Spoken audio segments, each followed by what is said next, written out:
Deus está morto.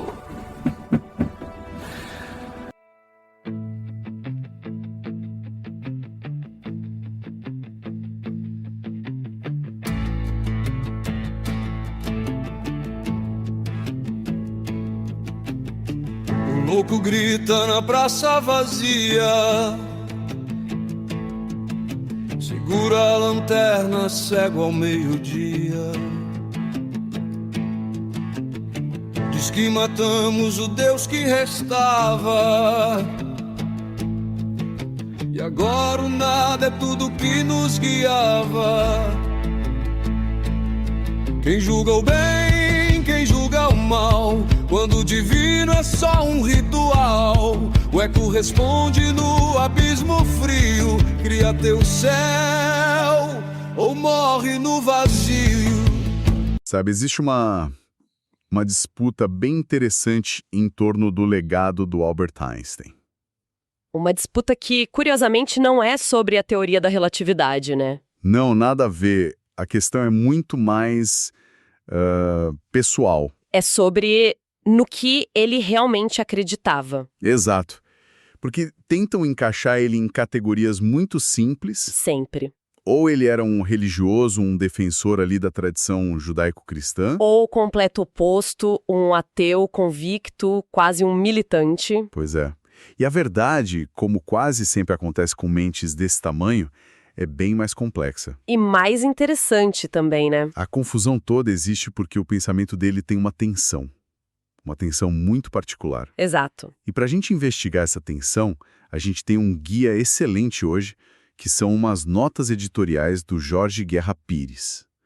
Elas fazem uma análise muito precisa desse tema. Uhum. Então, a nossa missão aqui é usar essas notas para mergulhar no pensamento do Einstein e tentar entender essa posição dele, que não era nem de um crente nem de um ateu simples. É uma posição que tenta fazer uma acrobacia intelectual, né? Conciliar esse assombro quase místico com o universo e uma ética muito humanista, mas sem um Deus ali para organizar tudo. É fascinante. Bom, vamos começar então pelo mais fácil, talvez. Pelo que ele rejeitava categoricamente. Certo. O que o Einstein descartava sem hesitar. As notas do Pires são bem diretas nisso. Ele rejeitava a ideia de um Deus pessoal. Ok, e o que seria um Deus pessoal para ele? Seria um Deus que, sabe, interfere nos acontecimentos do mundo. Um Deus que ouve preces, que opera milagres, que se preocupa com as ações de cada um. Aquele Deus que está ativamente participando do jogo, digamos assim. Exatamente. Nos ensaios dele, como naquele famoso Ciência e Religião, ele descreve essa ideia como algo de um estágio bem inicial. Ele chama de religião do medo. Religião do medo. É, a ideia de que o ser humano, por medo de forças que não entendia, imaginou seres parecidos com ele mesmo. Seres que poderiam proteger ou punir. Entendi. E as notas do Pires até usam um termo do próprio Einstein para descrever essa fase. Juvenil. Nossa, pesado. Sim. Para ele, era uma fase que a humanidade precisava superar com a ajuda da ciência da razão. E essa crítica não era leve, né? Ela atingiu o coração do judaísmo e do cristianismo mais tradicionais. Diretamente. E ele não estava sendo diplomático. As notas até mencionam que em cartas privadas ele era ainda mais incisivo. Tem algum exemplo disso? Tem sim. Numa carta ele chegou a escrever que a palavra Deus para ele era só a expressão da fraqueza humana. E que a Bíblia era uma coleção de lendas, até honradas, mas primitivas. Uau! Então ele não estava mesmo tentando fazer amigos nesse campo. Não. A imagem de um Deus onipotente que recompensa os bons e pune os maus era para ele incompatível com a ciência e com o sofrimento que ele via no mundo. Ok. Então a imagem de um Einstein crente, no sentido que a maioria das pessoas entende, já cai por terra logo de cara. Com certeza. Mas é aí que a coisa complica, né? É aí que entra o paradoxo que gera toda a confusão. Exatamente. Porque, ao mesmo tempo que ele rejeita esse Deus sobrenatural com tanta força, ele reconhece o valor de certos ideais éticos. Ideais que vieram justamente da tradição que ele criticava. Isso, da tradição judaico-cristã. Ele não joga o bebê fora com a água do banho. E é essa parte que as pessoas usam para dizer, viu? Ele era religioso. Claro, porque tem passagens famosas. Em Ciência e Religião mesmo, ele diz que os mais altos princípios para as nossas aspirações vêm dessa tradição. Ele fala de justiça, de responsabilidade moral. Dignidade humana, o valor do indivíduo. Ele não descarta essa bagagem ética junto com a teologia. Mas aí fica uma dúvida, e é uma dúvida que as notas do Pires devem abordar. Isso não soa um pouco como uma afirmação de superioridade cultural? Tipo, os melhores valores vieram daqui? Essa é uma ótima pergunta, e é o ponto-chave da análise. As notas argumentam que não. Não é uma declaração de supremacia. É o que, então? Conhecimento histórico. Ele está falando como alguém que nasceu e cresceu na civilização europeia.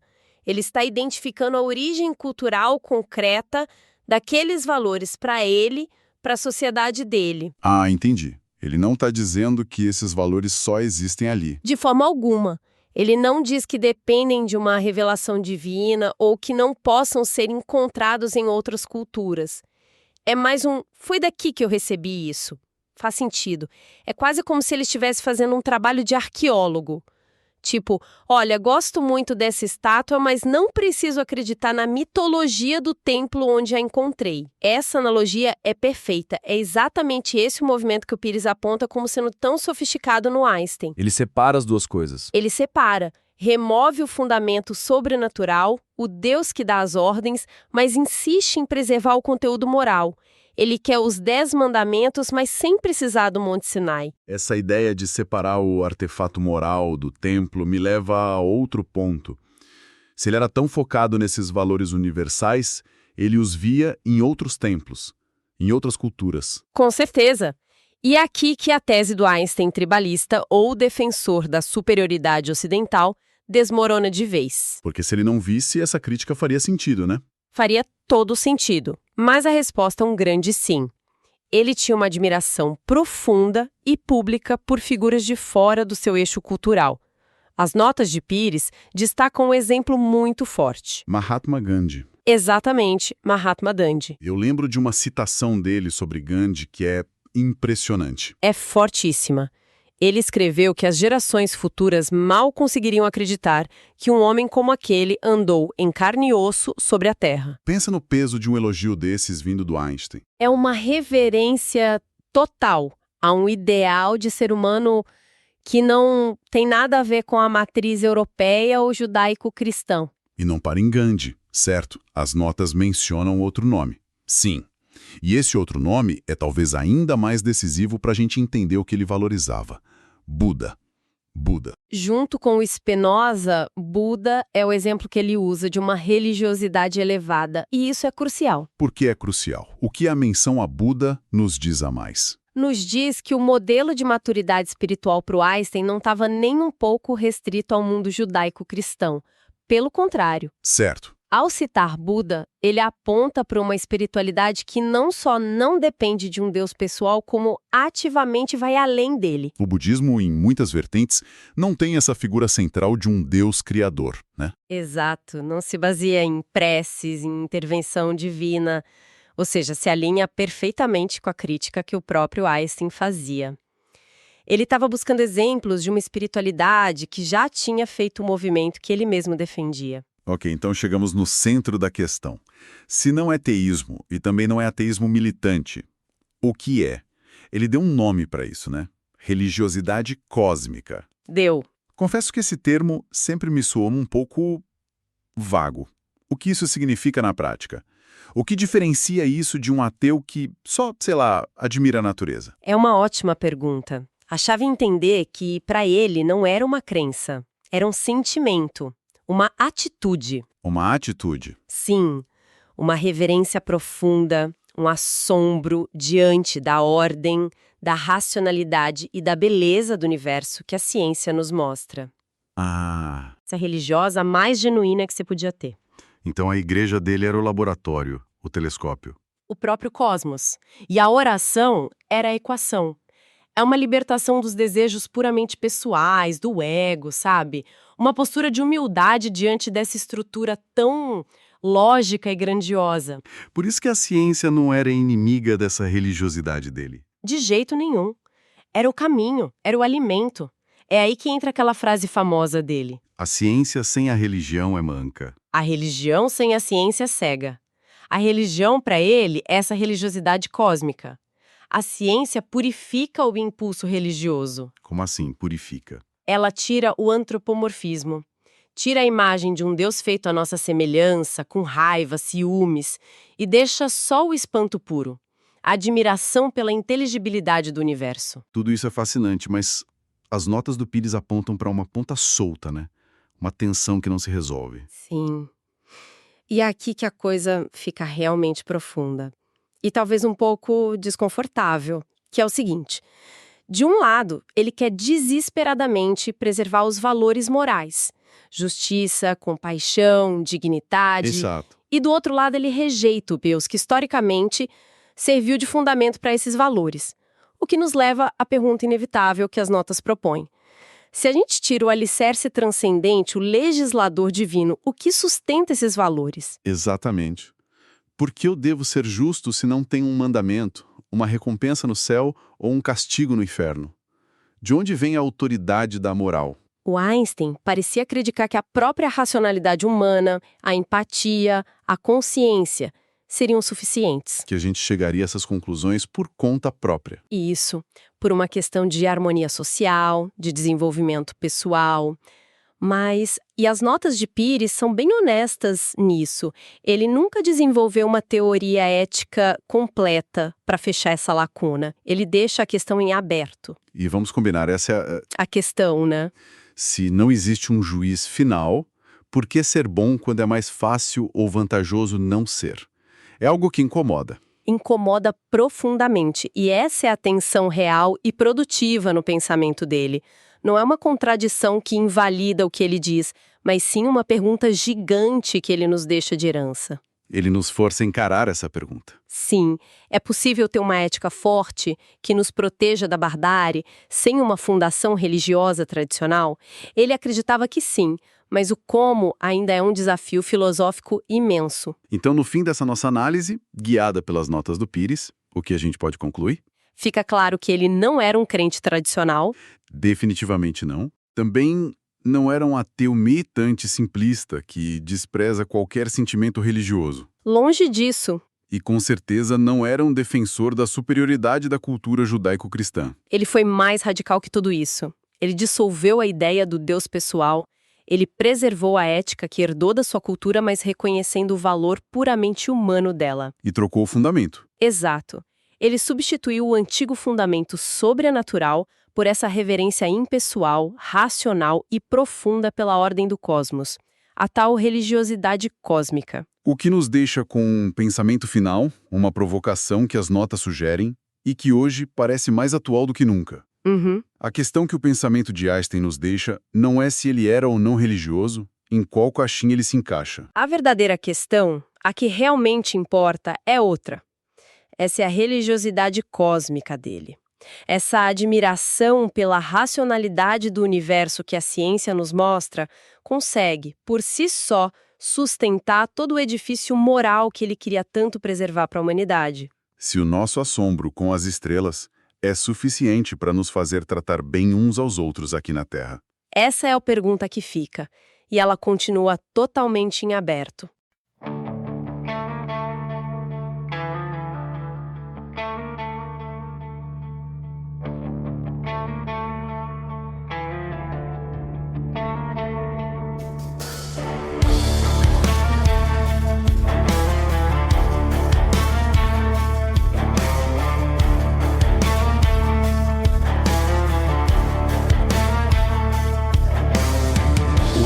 Grita na praça vazia,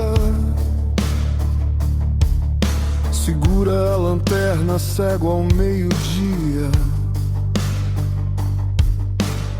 Diz que matamos o Deus que restava, e agora o nada é tudo que nos guiava. Quem julga o bem, quem julga o mal, quando o divino é só um ritual, o eco responde no abismo frio. Cria teu céu, morre no vazio.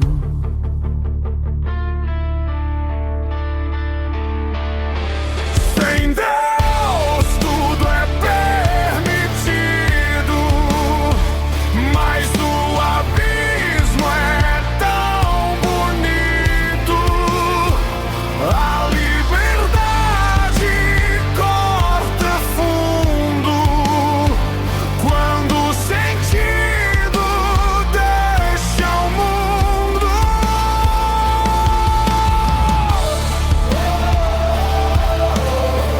Deus está morto em mim,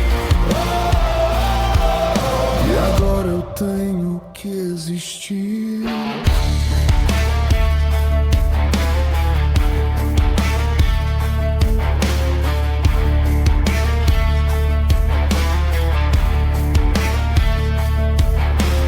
Zaratustra ri do alto da dor, Ivan afoga a culpa no amor.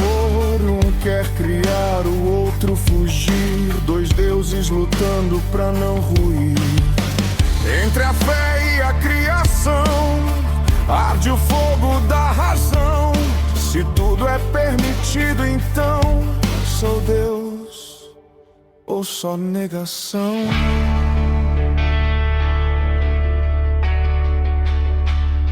Sem Deus tudo é permitido, mas o abismo é tão bonito. A liberdade corta fundo quando o sentido deixa o mundo.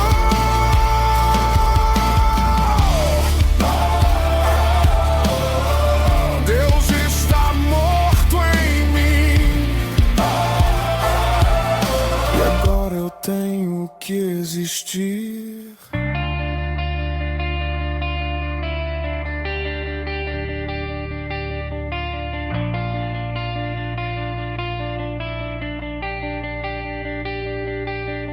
O homem matou o eterno, consciência e solidão. Mas quem dá sentido ao inferno, se o inferno é o coração? Não há mandamento, só espelhos, nem céu, nem véu, só os teus olhos cheios. Deus está morto, mas o sonho é vivo. Tudo é permitido, inclusive o divino.